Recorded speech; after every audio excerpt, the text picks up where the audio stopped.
I got it. Ninja Tune Podcast. A scrapbook of sound. An elite ninja. That's the way it was, and that's the way it is. Bringing more ninja and kids. Hey kids, the big six procedure.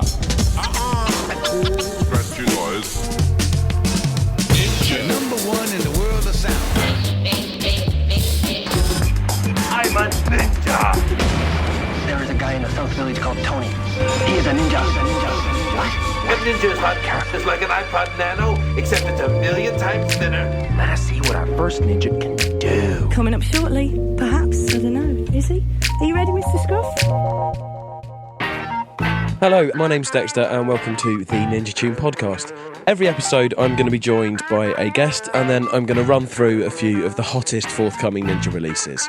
For this show I'm joined by Ninja legend Mr. Scruff, who is going to talk to us about the 10th anniversary reissue of his album Keep It Unreal, and he's also going to run through a few of his top all-time Ninja Tune tracks. And after that we're going to run through some of the hottest new releases coming from the likes of Speech to Bell, The Heavy, King Cannibal, Fink and DJ Food.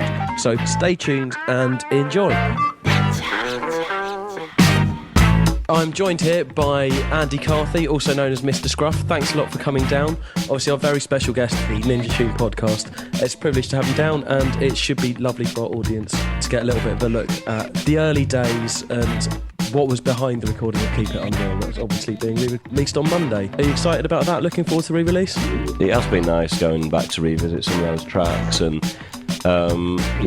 just some of the memories of working with Ninja in the late 90s and the sound of the label then, which is probably more in keeping, I've kind of, still kind of sort of holding on to that sound, whereas a lot of the other artists have gone a lot more all over the place. I seem to be the most sort of traditional Ninja left on the label, so it's kind of nice to revisit the roots of kind of where it all came from and reminiscing about, sort of touring with a lot of the Ninjas in the late 90s and a lot of the artists, I suppose, like Up Bustler Now and Herbalizer and Early Roots Maneuver and that kind of thing. Although it's a little bit indulgent to kind of look back, I thought, 10 years, let's reissue the album, get it remastered.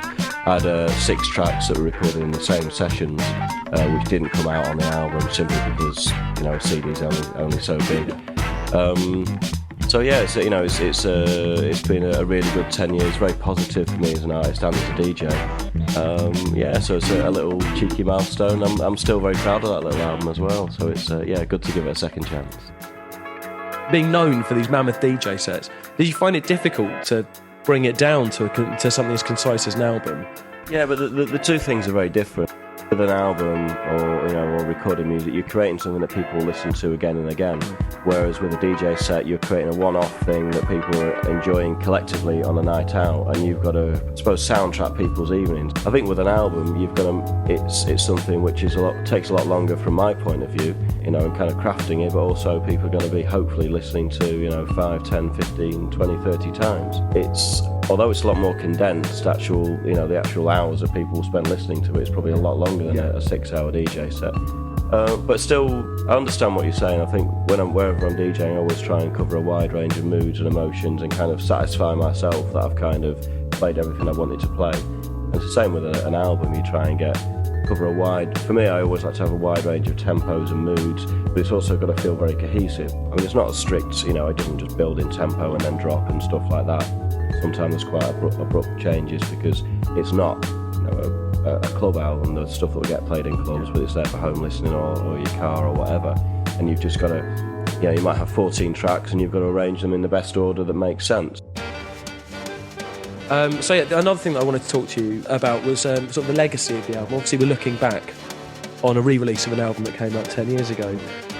So obviously there have been certain songs that have ended up having more of an individual life outside of the album. Obviously Get a Move On has been used all over the place. That was kind of an entry point for me.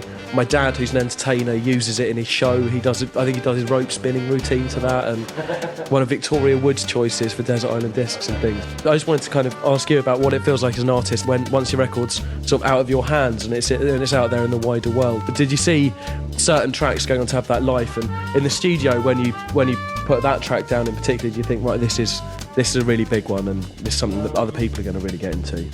Yeah, kind of. I mean, I know when I was writing Get a Move On, whenever anyone came to the studio and maybe, you know, people were going to meet me and then they were walking down the road, they'd be whistling it after hearing it once. It's like, okay, this is something here. You know, that was a single, and the whole point of singles with albums, they do kind of reach out and go, right, well, this is a catchy example of this artist's work, and by the way, they've got an album out if you want to hear more. You know, the singles are obviously, you know, without exception really, biggest, most instant tunes, because they're like the calling cards for the album. You know, singles are almost little tasters or samplers, you know what I mean, in terms of the record industry. And yeah, I love the fact that once you release a record, it finds its way all over the world. Obviously nowadays a hell of a lot quicker than it used to do. But, you know, you release stuff and then, you know, 10, 15 years later you're getting stories of, oh yeah, I heard that in a bar in Mexico or whatever, and you're thinking, how the hell did that get there? And, you know, that could have gone via, you know, Chinese whisper and 5 or 6 people to end up in some mad little shack on a beach, you know, and then someone else hears it, and it's like, you know, that's the magic of music really, because it's very personal to people. You know, whether it's in some mad little record shop or someone picks it up second hand or someone hears it on the radio, it's like, how did that person get to hear it and then play it to someone else who played it to someone else? You know, the little musical fingers reach out all over the world. But you were talking about Get a Move On being used for your dad's, you know, show, or you know, it might be on Cash in the Attic, or you know, some MasterCard thing on the World Cup, or Victoria Woods playing it on Desert Island Discs. Wicked, you know. I don't make music for a particular group of people. And the fact that, you know, loads of my mates' kids really love certain tunes, especially Fish and stuff like that. But then, you know, the fact that it appeals to like 50, 60, 70-year age range is brilliant. Because obviously some of the music in there that I've sampled is 40, 50 years old anyway. So there's obviously, there's a very wide range of influences that I've taken and pulled together and made something which in retrospect has been quite special. But then how other people receive that, you know, it's like I'd put my bits in, there you go, that's my little thing there. Other people take that and get their own thing from it. You know, they might not know who I've sampled, or might not even care, might not even have heard a Ninja tune.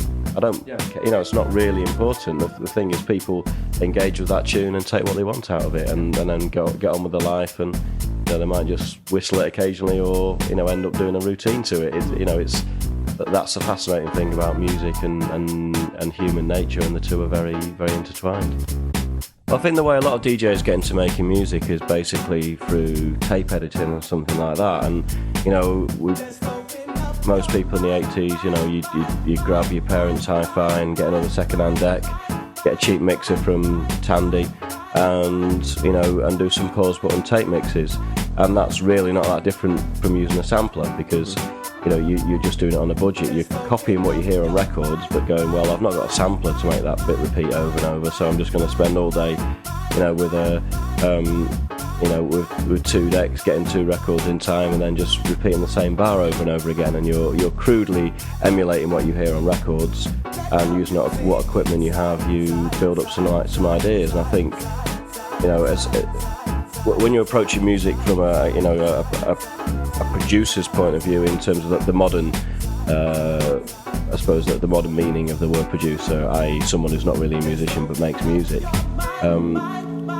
those DJ techniques are going to come in anyway. And I think you know, if you DJ, without realising it, you get quite a lot of musical knowledge, especially with regards to you know, timing and arrangements and that kind of thing. So you develop a sixth sense for sounds that work together, and then when you're writing music, which is essentially, you know, a collage, or, you know, taking up parts of other people's music, which a lot of my early music was, then it's a very small leap from doing a mix to making your own tunes. Yeah. You're just taking smaller sections and kind of being a bit more creative and taking a bit more artistic license with it. And that's the fun thing about DJing and producing. You can take the experience of DJing and your experience of how people react to stuff on the dance floor, and just how you combine stuff in the spur of the moment. And then the other side of the coin is how you work in the studio, which is you know, a different pace, but you're essentially using the same skills and the same instincts, but just you know, the tools are slightly different, but the techniques you use and just the way your ears and your brain work, and go, okay, well, I'm going to try that on top of that. You can do that in the studio, we can do it live. Yeah, DJing came first, but making music came very soon after, but I was doing mixes with decks and adding drum machines and effects and that kind of thing, and and I think when you're combining turntables and drum boxes and stuff like that, it's like, where does the music end and the DJing begin? There's a little middle ground there, which is, to this day still fascinates me, the kind of interface between man and machine and existing recordings and stuff that you bring to it, and it's something which still intrigues me, and there's pretty much endless possibilities, so I can see it going on forever, really.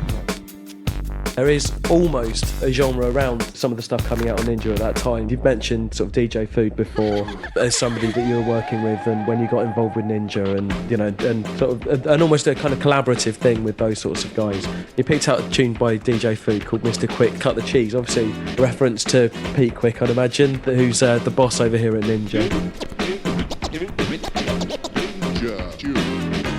Mr. Quick Cuts the Cheese is a reference to the fact that Pete Quick, who's run Ninja for many years, used to work in the dairy industry. So used to get called Pete Mac Cheese, or the cheesemonger and all this stuff. And it's it's just a very, very vibrant sort of good clubby up tempo, loads of little bits of kind of cuts in it, and lots of stabs, quite choppy, cut up, full of energy, you know what I mean? And it kind of typifies the DJ Food approach at the time. Cut me loose.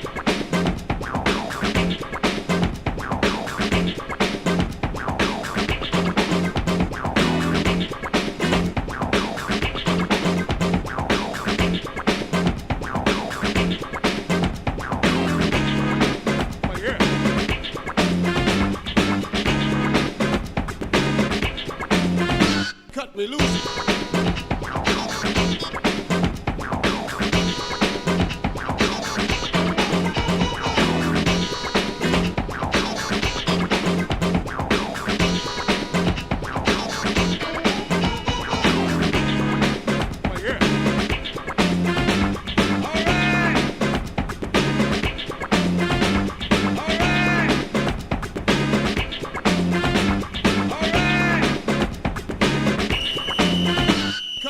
After the DJ Food, Mr. Quick Cuts the Cheese, another real favourite of mine from the late 90s. This tune I heard after I'd been signed to Ninja Tune, but I think I heard it in a Record and Tape Exchange on Berwick Street in Soho would have been when it came out, about 97, something like that.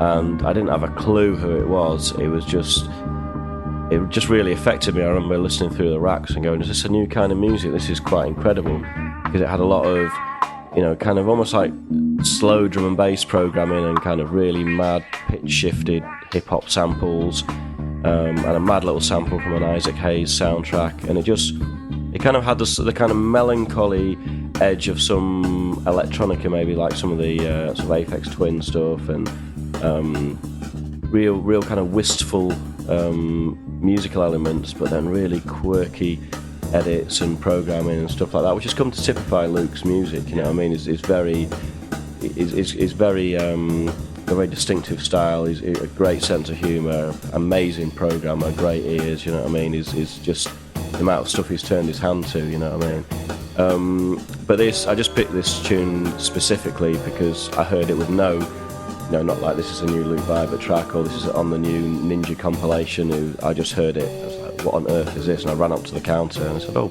bloody hell, it's my mate Luke. And it's on my label. But I did not know who it was by. And this tune really captivated me, and it's something, I still play it now. It's definitely one of my top 5 Ninja tunes of all time. I think it's an incredible piece of music.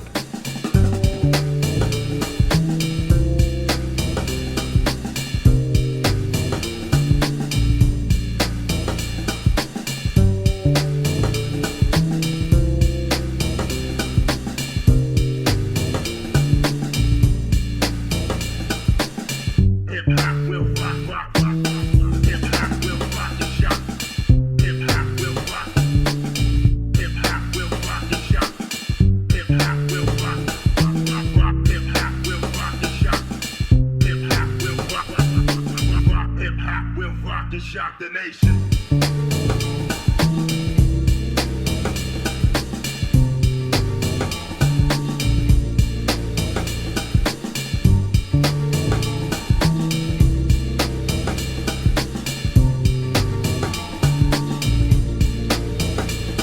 I'm a really big fan of Up Bustling Out. They're like a Bristol-based group of musicians who I think spent a lot of time in Cuba and are very into Latin music, and that really comes out. I mean, half their output's quite kind of breaksy, but still with a very strong Latin edge, and other stuff is just like straight up Latin. And I love the fact that I was on a label that was putting out this kind of real kind of summery Latin-y music, and it was a great, as a DJ, it's a really good thing to play hip-hop tune and then play an Up Bustling Out tune and then play a proper hardcore Latin tune. Their music always had a real vibe to it. I mean, they must have done 3 or 4 albums for Ninja Tune, a lot of singles, you know, and you can tell it instantly it's their music, but everything has a real sense of character to it, and yeah, just a real swing and a real lightness of touch that was I think really stood out on the label at the time, and it was good that it wasn't all just kind of beardy, pale programmers making quirky instrumental hip-hop. You know, you had some proper musicians out there as well, and that kind of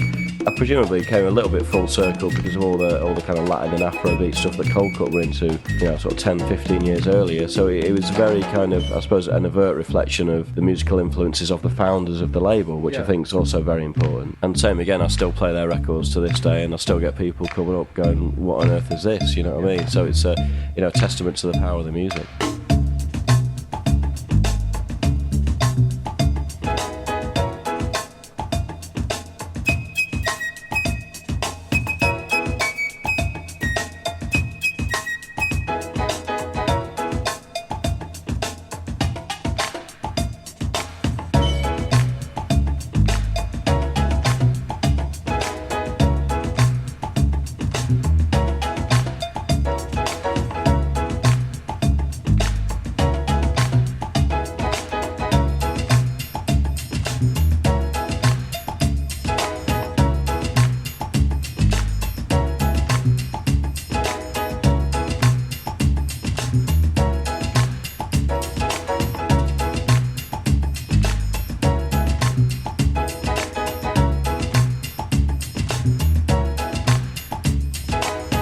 Up Bustling Out, Coco Congo. We're moving on to Andy's next choice now, which is a song called Seed Pod by Home Life, taken from their 2002 album on Ninja called Flying Wonders.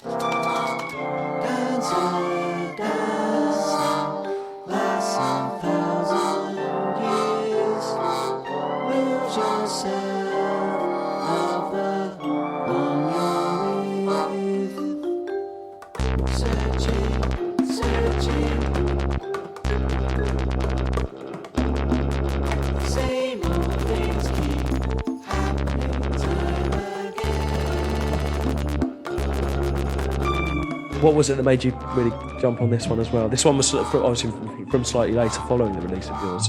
It's just, same again, one of my favourite Ninja releases. It originally came out on a label called Mad Waltz. I mean, the main guy from Home Life is a guy called Paddy Steer. He used to be the bassist in a band called Yargo in the 80s, who were very influential. Kind of a bit like ACR, but a few years later. You know, quite a sort of soul-y, you know, kind of a bit jazzy and rocky, but quite difficult to pigeonhole. You could tell their influences, but what they actually came out with was quite unique. And Paddy, ever since then, he's always been a real maverick. He's into an incredible range of music, and him and his band, I mean, Home Life at their peak were like a 12 or 15 piece band.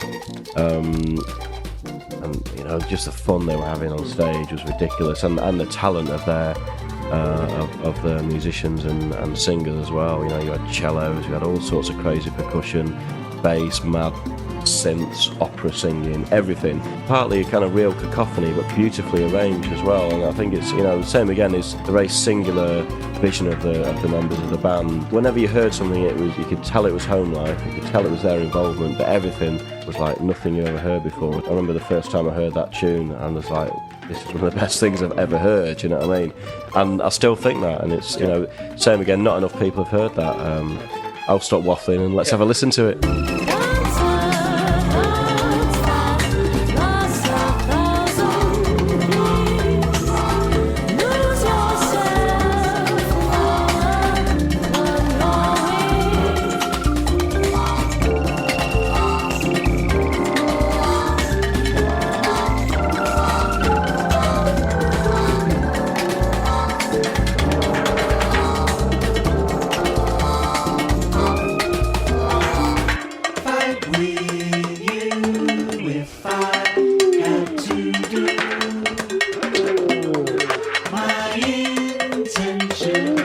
simple you may be.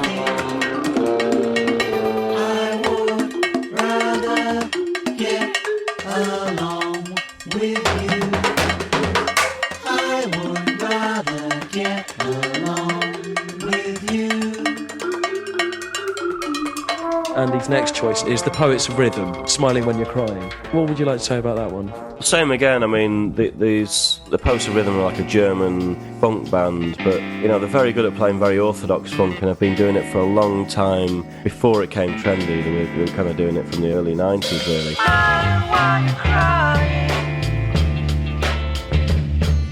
You must be a saint. Oh, I caught you smiling while you were holding back the pain, passionately crying, but it don't change a thing. Nobody's willing to take the state you're in. Your mind is going in all directions. Don't be surprised if you won't receive affection. Thanks a lot for that. It's given us a real idea of sort of a bit of the heritage of Ninja, and really good to have a window into the stuff that you really like from the label over the years as well. So yeah, a couple of last things that I wanted to ask you about. I don't think any interview with Mr. Scruff would be complete without A, talking about your artwork, and B, your tea. And I think we can probably tie them together because the iconography of your tea brand is obviously based around the sort of artwork that you do. Yeah, I've been. Well, this is kind of ties in with the 10th anniversary thing, because the night I do in Manchester, Keep It Unreal, that's where we started selling tea, and basically we had it was and still is in a sweaty basement venue in Manchester with a little foyer area, which isn't really suitable for a second DJ or whatever. It's just like where you come in and put your coats in, and the toilets are there. But right, well, let's just have get some tables and chairs out and sell tea. And then about 7 years later, after doing the same thing, taking my club night on tour and that kind of thing, and it going really well, it's like, right, we'll do a tea shop with a big chill. And we did that for a few years, and then thought, well, why don't we just make our own tea, you know what I mean? Because some of the tea we were getting hold of wasn't actually that good. One year it would be great, and the next year it would be bad. So it's like, well, if we want to maintain a good supply of tea, we may as well do it ourselves. We've proved we can sell thousands of cups of tea a month at various gigs, so there must be a demand for it, it's outside, including, but also, in addition to the people who come to the club nights. So yeah, we started doing the tea thing, and I've been doing it for about 2 years now properly, and it's in Selfridges and Whole Foods and Fresh and Well and loads of kind of sort of health food shops and a few supermarkets as well. So it's quite odd. I didn't expect to be doing this. If you asked me 10 years ago would I have my own tea company, I'd be like, shut up, you're mad. But I quite like the randomness of how it began as well. It's like, let's do some tea in a club, and that just took off, and people over the years I just became, people think Mr. Scruff and tea. So well, I'll make some tea, and now half the people who buy it are people who know what the script is, and everyone, other people are like, Mr. Who, but this tea's nice.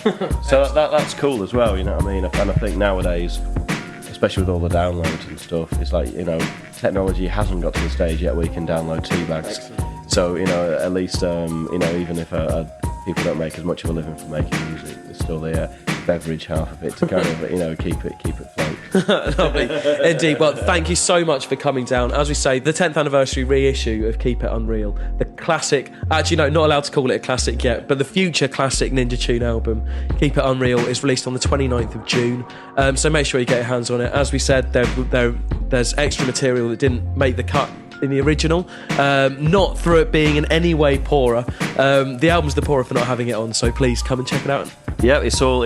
Yeah, there's 2 CDs. The first one's the original album remastered, but some of the tracks are like the full 12-inch ones, and then the second CD is loads of rubbish which didn't get released originally. There you go. Perfect. Well, thank you very much, Andy, and good luck with it all. Thank you.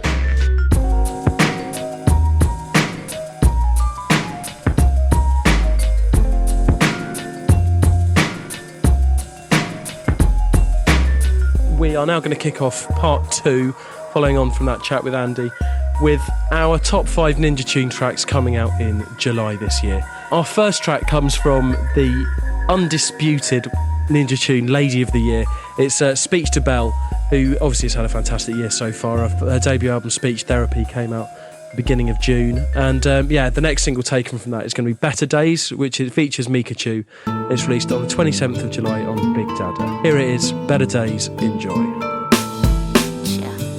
Look, I'm slowly building up a savings every day, although it's hard to save when you're getting low pay. I stopped shorting, so my days are kinda quiet. I quite like it, they're less violent, with less lions. I put in extra effort, change up the gear on them. I got the scales up and I'm steering them. I'm staying clear with them, yeah, you know who I'm talking about. It's unnecessary for the name to leave my mouth. Look, words are power, so I manifest the form. Everything I think is what I thought, and everything I thought is what I feel. Everything I feel is who I am. A woman with nothing's ruined, yeah. I got a half cup of hope and I'm slipping slow. No more standing on that road, that shit is old. I got no time for time, wasted time is precious. I only got time for studio sessions now.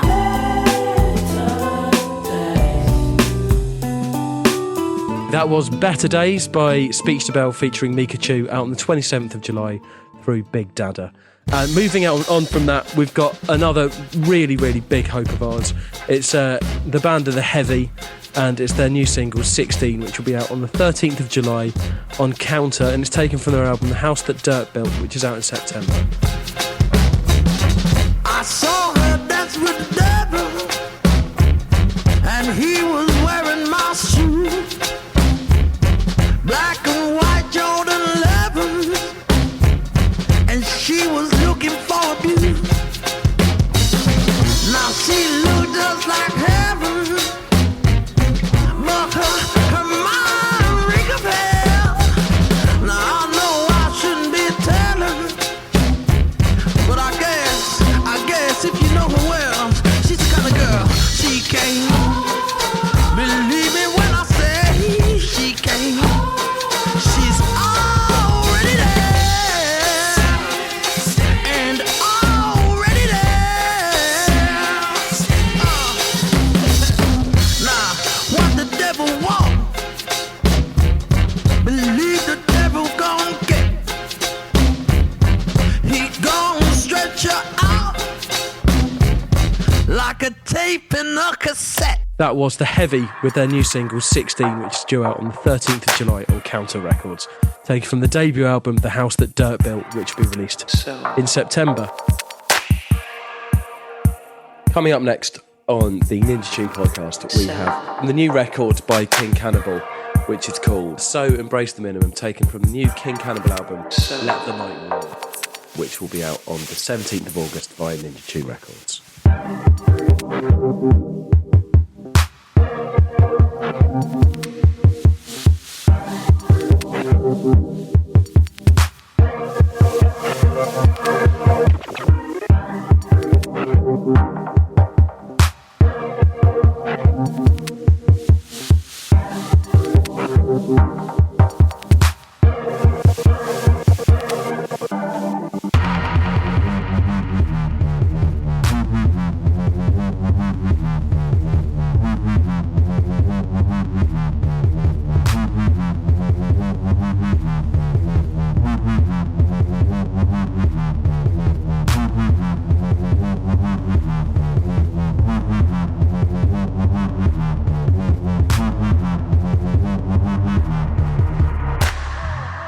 So that was the beautiful dark sounds of King Cannibal with the new single So Embrace the Minimum, which is out on the 17th of August on Ninja Tune Records.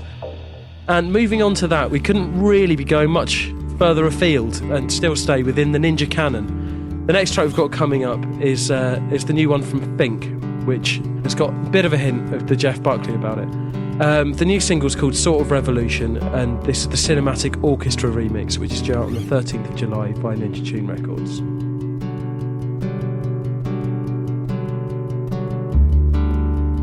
Come so far, feel so real.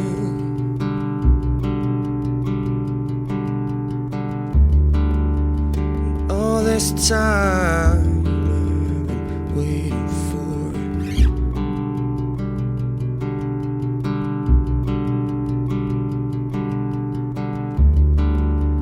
who we are, where we're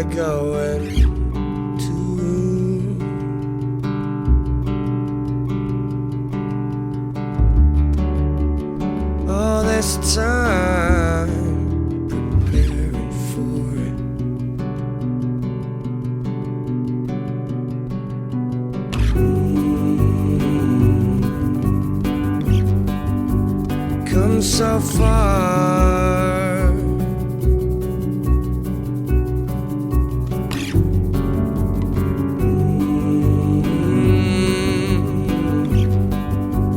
Come so far, yeah.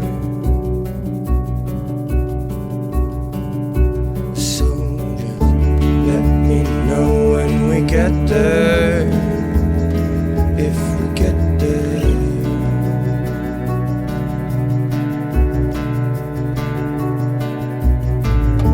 Let me know when we get there, if we get there. And that was Fink on the Ninja Tune podcast with his new single Sort of Revolution, and that was the cinematic orchestra remix of that. And it's out on the 13th of July on Ninja Tune Records. And now, moving on to the final choice, we've got DJ Food's new one, Colours Beyond Colours. It's due out on the 6th of July through Ninja Tune Records. When I looked at the mountain far away, my sense of sight was so intense that I could see colors beyond colors. It was as if it was a multicolored living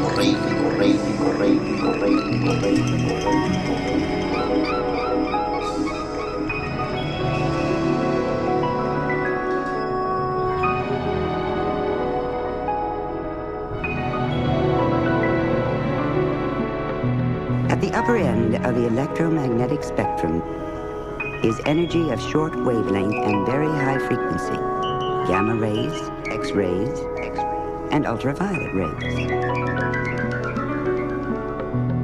Next comes the band of energy we can see, with violet light at the high energy end, then down through blue, green, yellow, orange, and red at the low frequency end. Below the red, we can again no longer see the energy, but we feel the energy as heat. Energy of the electromagnetic spectrum is silent, and so is space. Unless we translate that energy into sound. Imagine that we could hear the energy all along the spectrum, from high energy gamma rays to low energy radio waves, and back again, and back again.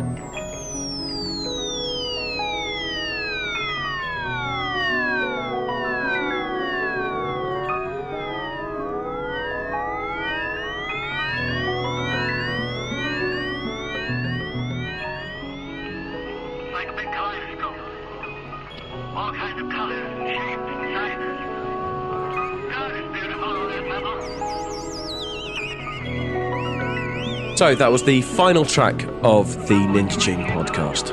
And that was DJ Food with his song Colours Beyond Colours, taken from the new album One Man's Weird is Another Man's World, which is out on the 6th of July through Ninja Tune Records. Thanks very much for downloading this, sitting, listening to it. I really hope enjoying it. Also, don't forget to tune in to the Big Dada podcast and also the wonderful Solid Steel podcast. So yeah, thanks very much for listening. I've been Dexter, and also a big thanks to Andy, who was on earlier, and all the artists featured, and also to Darren Knott, who's produced it. Thanks, and keep it ninja.